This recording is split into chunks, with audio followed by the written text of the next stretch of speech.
Hey everyone, my name is Paul. I'm one of the teaching pastors here at Epic.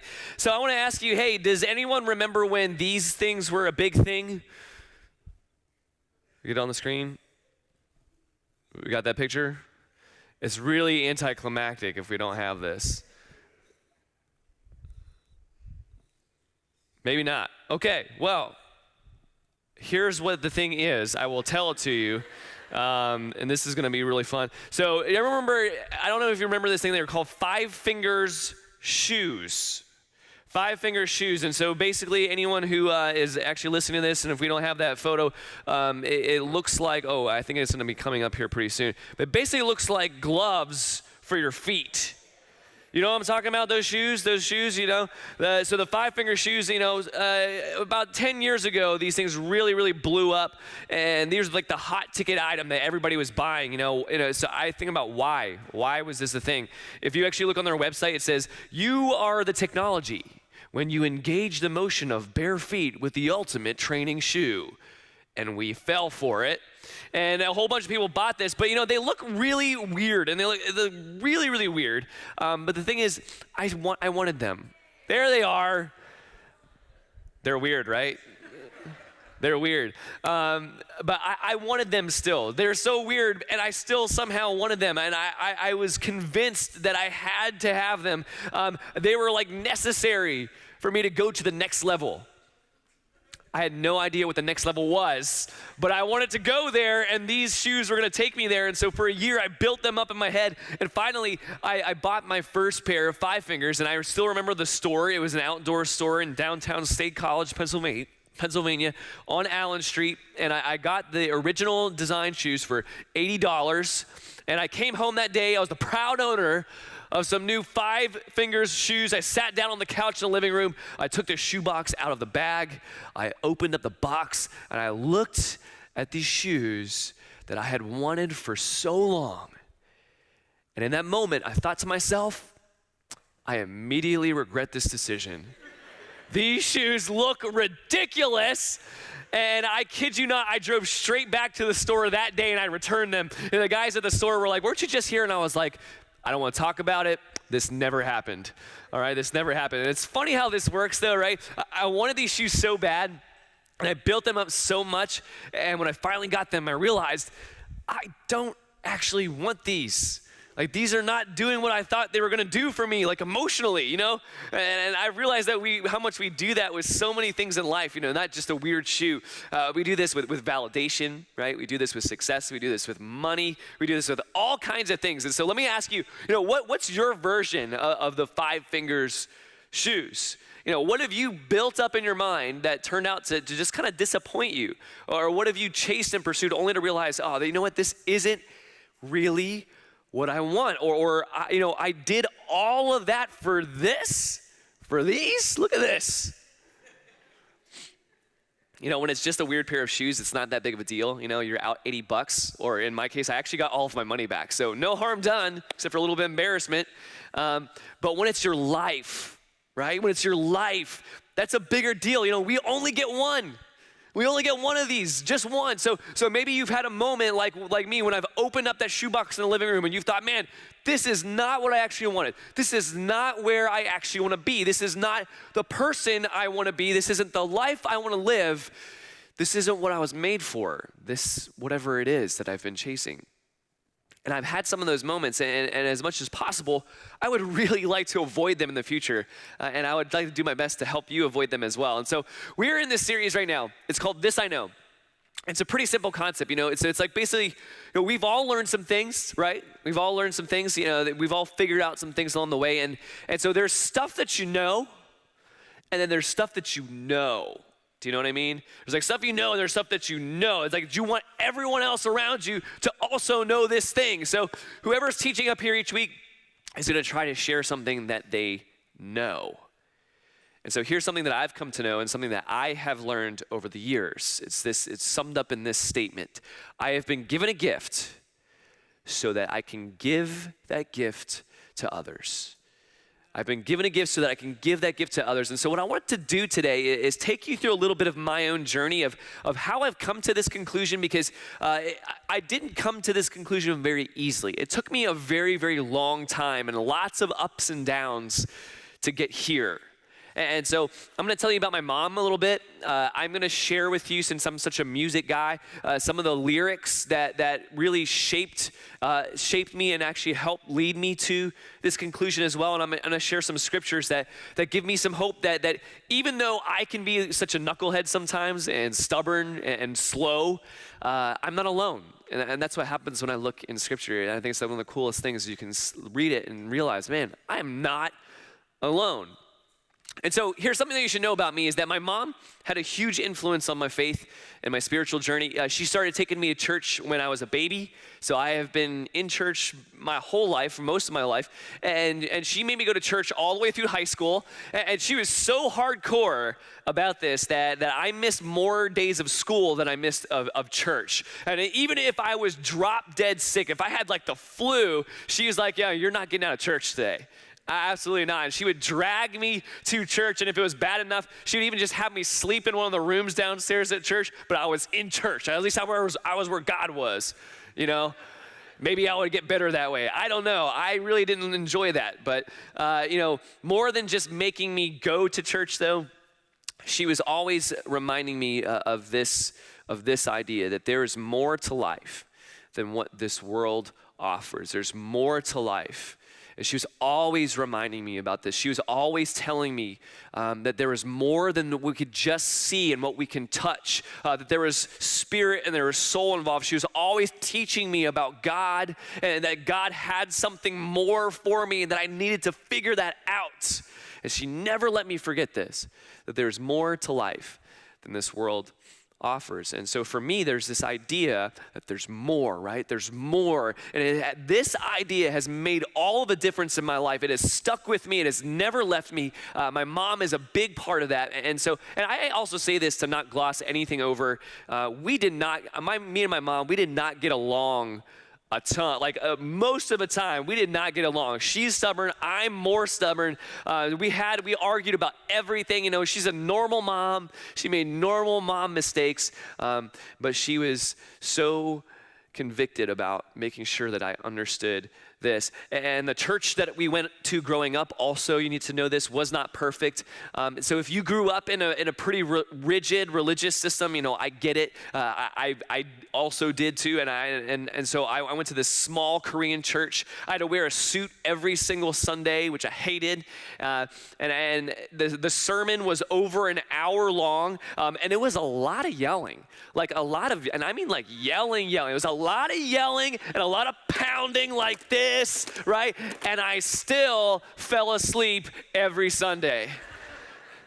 I'm a heavy sleeper. What can I say?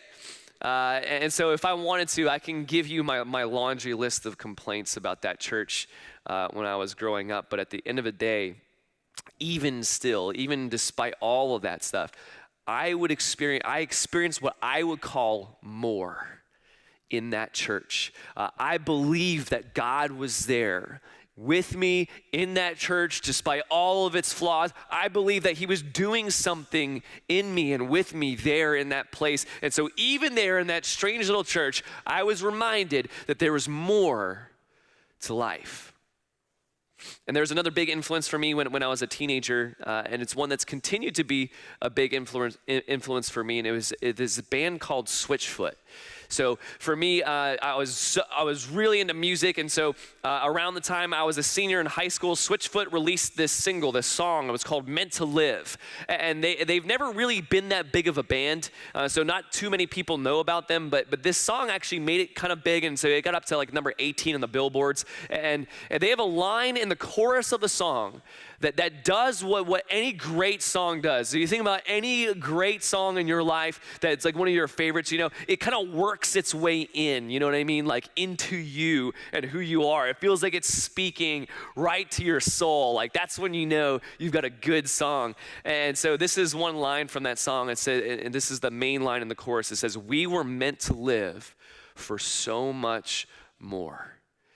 And it's just this anthem that I was just blasting over and over and over again. We were meant to live for so much more. And this idea again that there's so much more to life. So John Foreman, who is the lead singer of Switchfoot, and he's the guy who writes all the lyrics, he said that this song was inspired by T.S. Eliot's poem, The Hollow Men, and by U2's song, I Still Haven't Found What I'm Looking For, which is also an amazing song. And I also think it could have definitely been written about anyone who has ever bought Five Finger shoes in their life. Still haven't found what I'm looking for. This did not do the trick. And so John said this about the song Meant to Live. He said, maybe the kid in the song is me, hoping that I'm meant for more than arguments and failed attempts to fly. Something deep inside me yearns for the beautiful and the true. I want more than what I've been sold. I want to live life. And so something about what John said and the lyrics of that song, it got under my skin. And I mean that in the best kind of way. It got under my skin, and I'm so grateful for a voice like his and a song like that at that time in my life. And I'm grateful for that. I'm grateful for my mom. I'm grateful for my imperfect church growing up, because all of those voices kind of joined this voice that was already deep inside me, telling me, hey, there is more to life than this world. There is more than what you have been sold, so start paying attention and start looking for it. And so I share this today in the hopes that well, first of all, if you grew up in a rigid system like I did, or you've interacted with a system like that and it has left any scars, or you're carrying any baggage, I just want to say that I'm sorry. And that I know what that's like, and I know that that's hard. And I don't know why it all happened that way. I wish I could tell you. And I don't know why it all happened that way, but I do want to say that I think it's possible to reconcile your past with your present. And I'm hoping and praying that you can begin to see some of God's fingerprints even in that. And even if you walked away for a while, maybe you had to. And I also share this for those of you who maybe you didn't have a mom like mine. Like maybe your mom wasn't always trying to teach you this stuff and remind you about this stuff. Maybe you didn't grow up in church. Maybe you were never directly taught that there's more to life. Maybe you have not been able to give very much thought over your life, maybe until now, about spirituality or faith or any of this kind of stuff. And so I actually want to share some of the steps of my journey that have helped me so much, in the hopes that it can help you in your journey and help you take some steps in yours. And so my story is obviously it's unique because it's mine, but if I look at Scripture, I actually see so much of my story in so many parts of Scripture. And so one part that really pops out to me is when I look at Jesus's disciples. So in a nutshell, the disciples, they're doing their own thing, and all of a sudden Jesus showed up and asked them to follow him.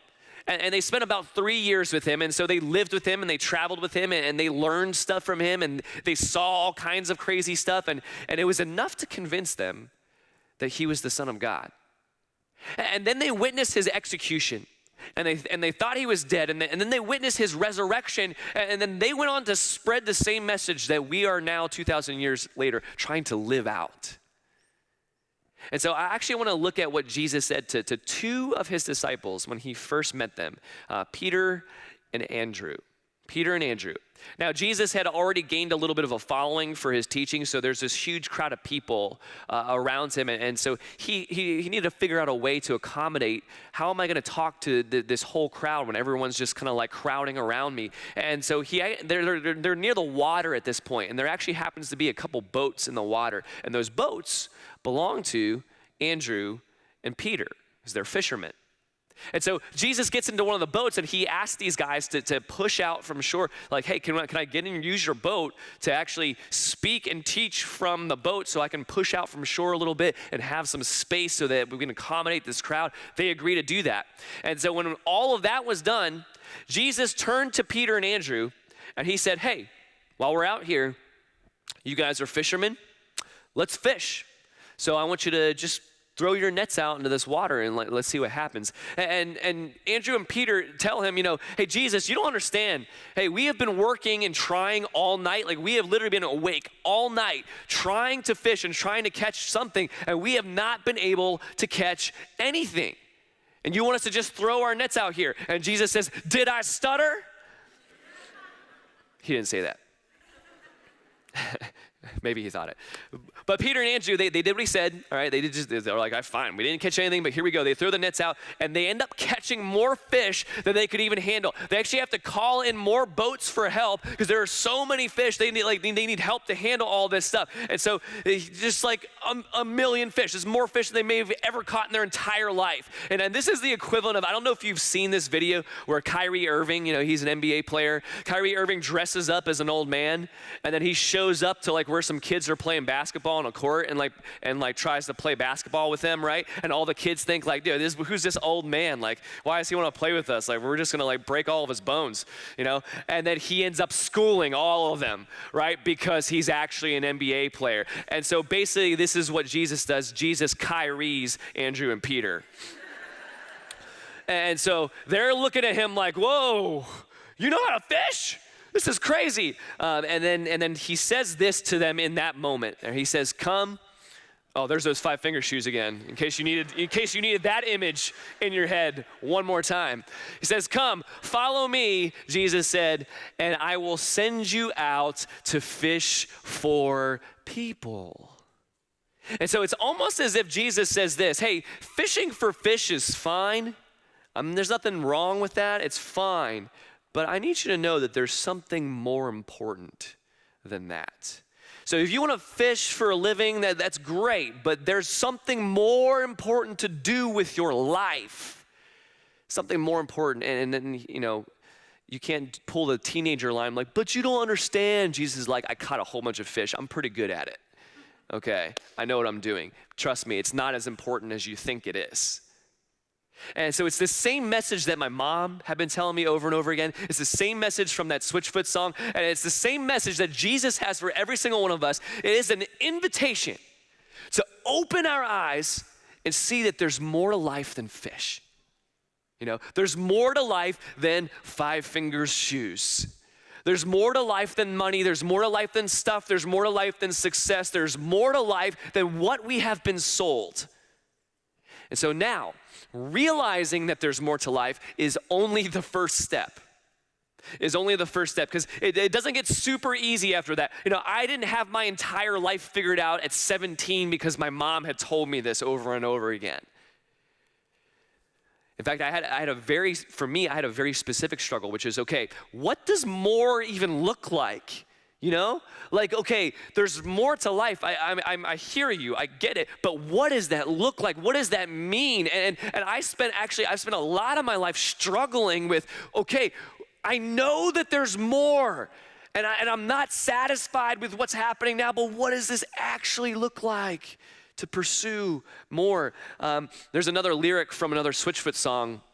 It's very similar, but it's worded slightly differently. So here it is. It says, I want to burn. Oh my goodness, it's going to happen every time? Actually, you know what? This is good. It's almost subliminal messaging. It's 5 fingers shoes. You're all going to go out and buy it today. And you'll find out what I found out, which is these are ridiculous. Some of you guys have them. You shouldn't admit that openly. It says, I want to burn out bright. I want to burn out bright. When I heard this line, when I heard this song and he was singing this line, I'm like, yeah. I'm like, that's how I want to live life. I want to make the most out of life. I want to burn out bright. And here is kind of what happens in the next phase of this for me was then I knew that there was more. I knew I wanted to burn out bright, but I got it wrong in the way I tried to do this.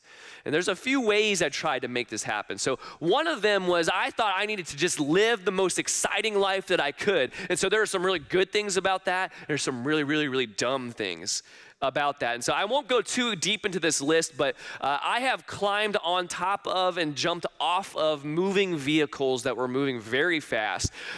If you walk around Philly and you see something that's high, there's a chance I've been on it. I'm not kidding. If for a while, my definition of more looked like more adrenaline. Like more adrenaline. So one time I was cliff jumping in central PA, and I was going to jump off of a 60-foot cliff, just all in a day's work. And on my last step, so I'm running up to the edge of the cliff, on my last step I slip. And I shot straight out this way. You're supposed to go this way, up and down. I went straight out this way. And on my way down, I thought that I was going to die. And you know how they say your life flashes before your eyes? It doesn't. I thought, here's a thought that was going through my head. Oh, poop. Here we go. This is happening. That's it. Nothing else, all right? And so I'm falling and I hit the water on my back and it's like concrete. I lost my vision. I lost feeling in my limbs.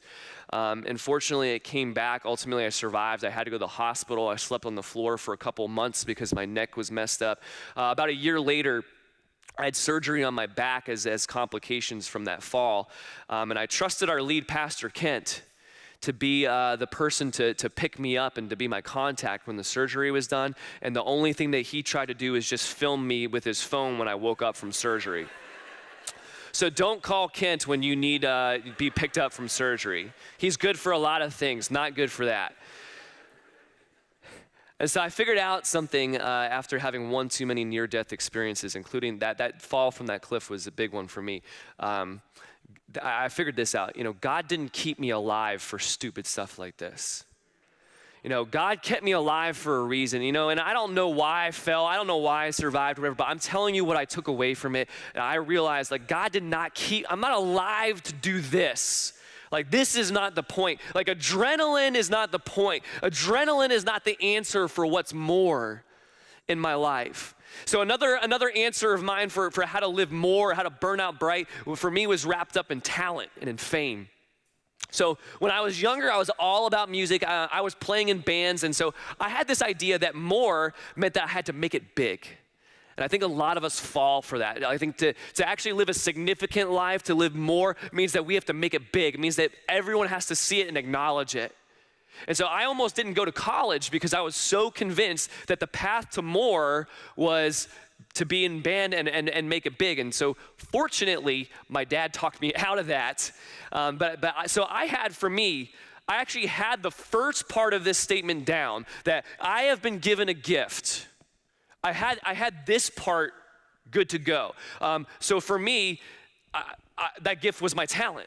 Right? That gift was my talent. I didn't have the rest of the sentence down yet. I knew I had a talent, and I was going to use that talent to make me feel as good about me as possible. I thought that was the end of it. Oh, you have been given talent to make yourself feel better. And so long story short, that mentality has really shown up in my life in so many ways. And it always leaves me feeling empty. It always leaves me feeling empty. If I use my talents to just feel good about myself, I always end up empty-handed. And some of you may not believe me. But anyone who has been in a position where you have gotten the applause of a room, or you've gotten the praise of a whole bunch of people at once because of your talent or something that you did that was awesome, and you nailed it. Or even if you've ever had a bunch of people like something of yours on social media, if you know what that's like, then you know that feeling does not last long at all. At all. In the moment, the applause is awesome, but you wake up the next day and all of the problems you had before are still there. If you were an unhappy person before the applause, you will still be an unhappy person after the applause dies down. And there have been times where I'm not kidding you. I've gotten the applause of a room and I walk off stage and immediately I already the shine wears off. It's that fast sometimes. And so when I was younger, I thought that was what life was about, was chase that feeling. My talent was for me. And here's the thing, even if I said it wasn't for me, and if I said it was something like, oh, it's for the good of the world, because we all know the right things to say, do you know what I mean? I lived as if it were for me. Inside, it was for me. because I needed it to try to make me happy, and it never, ever, ever worked. And so it's such a common mistake to make for us. And here's the thing, and this is why I love looking at the scriptures, because even the disciples made it. So they follow Jesus, right? They follow him. They buy the idea that there's something more, just like I did when I was younger. So they bought into it. They bought into it enough to actually follow him, which means that they left everything, right? They traveled with him and they lived with him. So they were all in, but they still did not quite completely get it yet. And so we'll look at this verse from Luke 9:46. It says, an argument started among the disciples as to which of them would be the greatest, right? It's like a bunch of Muhammad Alis just arguing amongst themselves. No, I'm greater. No, I'm greater. And so they're following Jesus, and like me, they are making it about themselves. And so all of they're thinking like how all this stuff that we're doing with Jesus, basically, how is it going to elevate me? And they continue to do this. They continue to do this even after they've spent enough time with Jesus to see him do miracles in front of them. They continue to do this even after they've acknowledged that Jesus is more than a man, that he is the Son of God.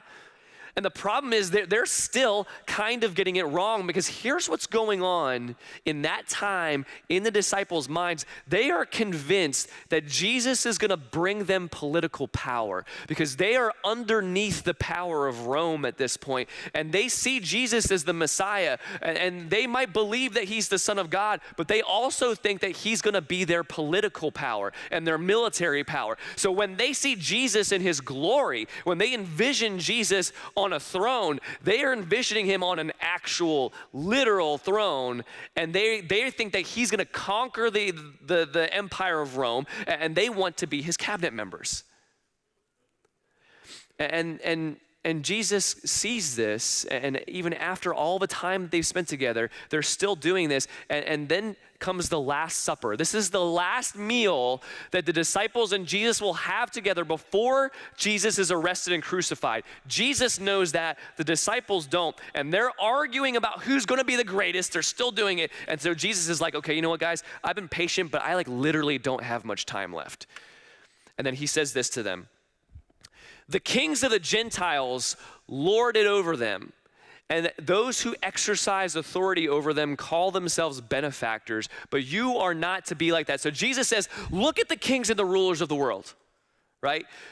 Those guys, those people, they lord their power over people while they call themselves benefactors. And what a benefactor is someone who is here to help. So these guys say that they're here to help, but they're just basically lording their power over everyone. And then Jesus says, you don't buy it, you don't be like them. And then he says this. He says, instead, the greatest among you should be like the youngest, and the one who rules like the one who serves. And so Jesus says to actually be great, you should be like the youngest, which means the people with the least amount of power. Like, you should actually be like the ones with the least amount of power. You have to resist letting power go to your head, letting power be your idol, and instead of ruling and being over people, you need to get down here and serve them. And that is what life is about. And so Jesus is really trying to tell them directly here, everything I'm teaching you is not just so you can be more powerful and enjoy that power. Everything I'm teaching you is so that you can help people. And so you would think that would be enough for them, but it's not. And so I don't want to be too hard on these guys, because how many times have you ever been told something by your parents and once was enough? Right? Hey, yeah, you should go study for that test. Okay, Mom. Sure, right? So most of the disciples, here's the thing though, they do figure it out, right? They do figure it out. They went on to live great lives, to live actually great lives of great sacrifice, of love, lives fully devoted to Jesus and what Jesus was all about. But how did they get there? How did they get there if Jesus didn't have much more time with them? And they're still at Last Supper, still arguing about who's going to be great. If you ask me, the real turning point for them began with the worst moment of their lives. Because even though Jesus told them that he would be arrested and be killed, they didn't believe him. They didn't believe him. You know, it's like when someone tells you that life is gonna be hard, right? That life is gonna be hard, and you're like, yeah, I know, I get that, I know. But then life actually gets hard, and you think, there's no way I could have known. There's no way I could have known this, right? Everyone's been warning you the whole time, hey, life's not gonna be easy, and you're like, oh, okay. And then it finally gets hard, and you're like, oh my gosh, I didn't see it coming. You know, so Jesus gets arrested, right? Jesus is sentenced to death, and Jesus is executed in one of the most brutal ways possible on a cross. This is a punishment reserved for hardcore political criminals. He breathes his last breath as a broken, disgraced enemy of the state. And so the disciples have lost their leader, their teacher, their friend, and their hope for this glorious new future that they had been dreaming about. And so everything went dark. And as you know, Jesus does come back after 3 days, but the disciples in the darkness don't know that yet. At least they probably don't believe it yet. Everything's just dark, so they're just in unbearable grief. Their dreams are crushed. They don't have any hope. And there's the thing, I know what that's like. I know what that's like. As I look back on my own life, yes, I am thankful that my mom and my church told me that there is more to life. I am thankful for John Foreman and for Switchfoot for reminding me that there is more to life. But there is something else that actually opened my eyes to what more was and what that meant. And for me, like the disciples, it was going through some of the worst and most painful experiences of my life. And for me particularly, that was my early 20s. And it's like one of those situations where, have you ever had someone hurt you so much, like you didn't even know it was possible for a person to hurt you that much? You know what I mean? Have you ever been there? Then you know what I'm talking about. You hear about people who go through things in life, right? And then you don't ever think it's gonna happen to you. You don't ever plan for it to happen to you. You don't ever really believe that it's gonna happen to you, and then it does. Puts you in the dirt. For most of my life, I had this confidence, right? This confidence that came from my mom raising me right. I grew up in the church. I knew Jesus. I had all of the answers, or so I thought. But I didn't really need God. That's the funny thing. Like, I didn't really need God because I had me. And I was pretty awesome at stuff, I had me, I had my talent, right? I had my people skills. I had my success. But then all of a sudden, I had no answers. Anything I tried, it didn't work. And before this, I had never, ever understood people who struggle with anxiety or had panic attacks or anything like that. But then I started to have panic attacks for the first time in my life. And anyone who's been through that, you're like, what is happening, right? You feel helpless. And all of these things that I had put my hope and my trust and my confidence in, my upbringing and my intelligence and my talent, it didn't matter anymore. I was just in the dark. I had nothing. And the only thing that I had was what I found there in that place in the worst times of my life was grace. It was grace. And here's the funny thing is that, you can know about grace and you can talk about it and you can hear about it and you can read about it and you can sing about it. Christians were really good at that. But it's not the same as finding yourself in need of grace. It's not the same as meeting it face to face because you don't have any of your other crutches to stand on anymore. And so I think what I found in my darkness is what the disciples found in their darkness, which was the end of myself. They found the end of themselves. There is no fake confidence anymore, right? No talent that you could offer up as the reason why everything is going so great for you in your life. You've got nothing. And here's the cool thing about when you have nothing is that God can do something particularly special when you've finally got nowhere else to run or hide. And here's the real secret to this statement, I've been given a gift. Here's the real secret to understanding this, is to know that you have not just been given talents and skills. And don't get me wrong, you have been given those too. But that's not the most important thing. You have been given a gift of life. And you have been given a gift of grace. You have been given the gift of unending love from your Father in heaven. And there is a really, really strange calculus to what happens when we experience our darkest and our most painful seasons. Because for me, I thought that I was in my most useless state.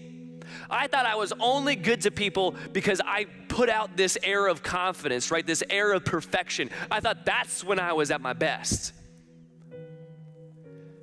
But perhaps more than any of my talents, it's actually the lessons that I learned by going through the most painful seasons of my life that have been able to do the most good for people around me.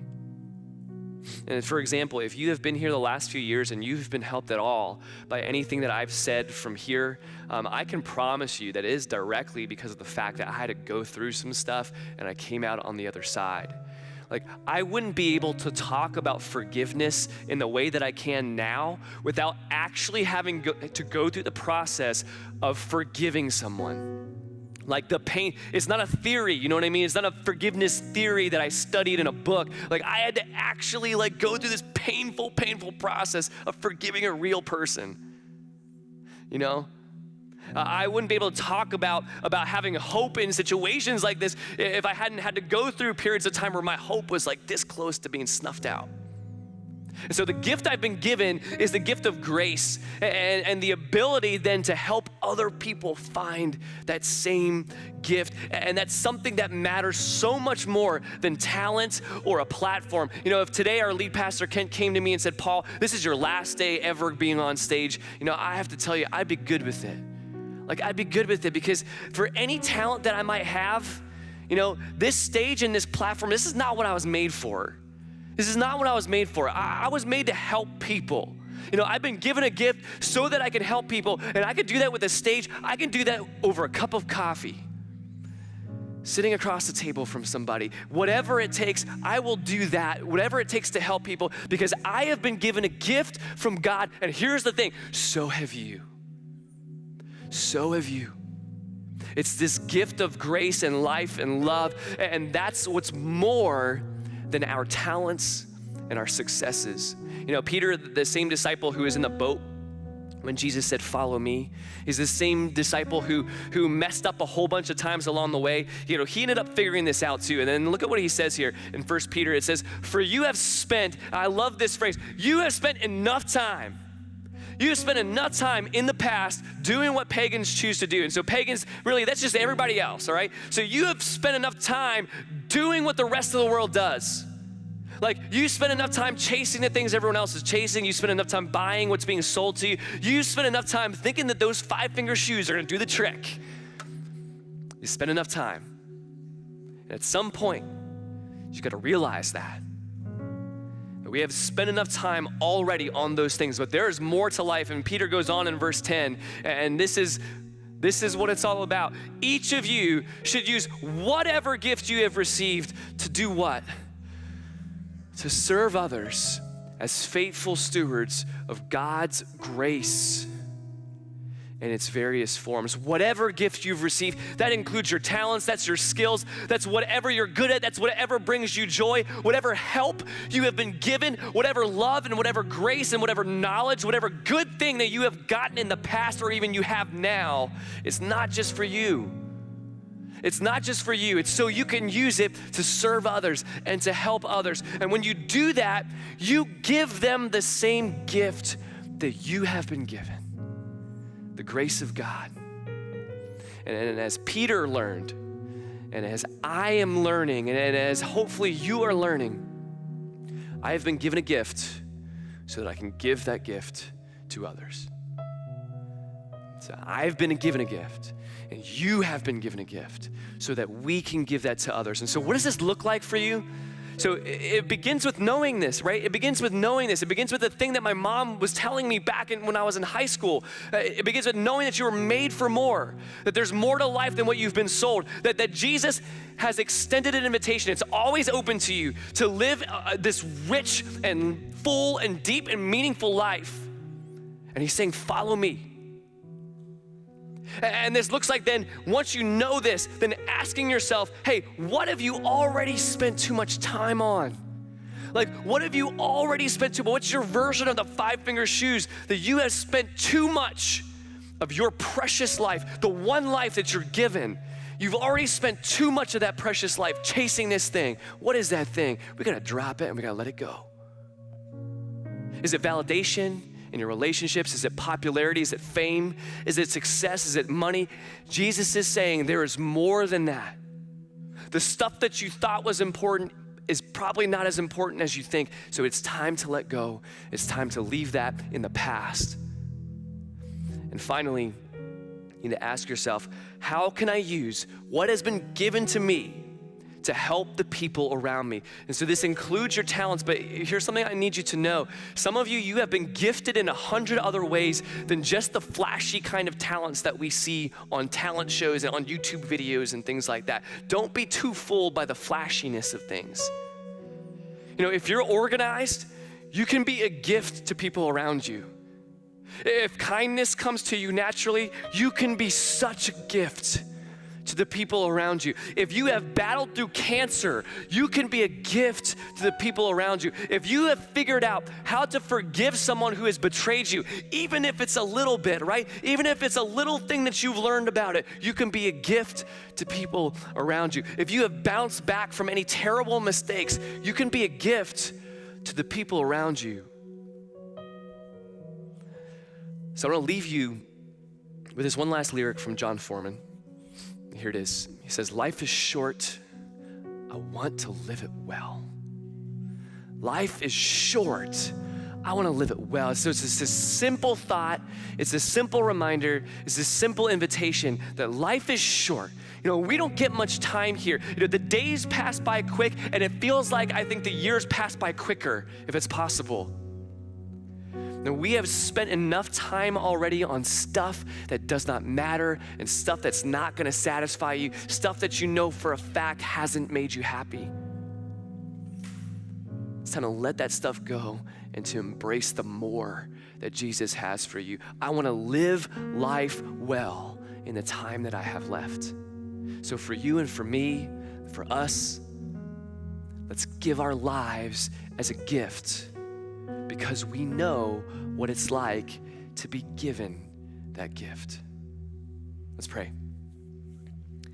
Father God, we thank you so much. We love you. We thank you for the gift that you have given to us, God, the gift of grace, the gift of life, the gift of your love. God, we thank you, God, that we woke up today, that we get to live this day, that we're breathing another breath. God, help us to not take for granted that we have breath in our lungs, that we get to see another day.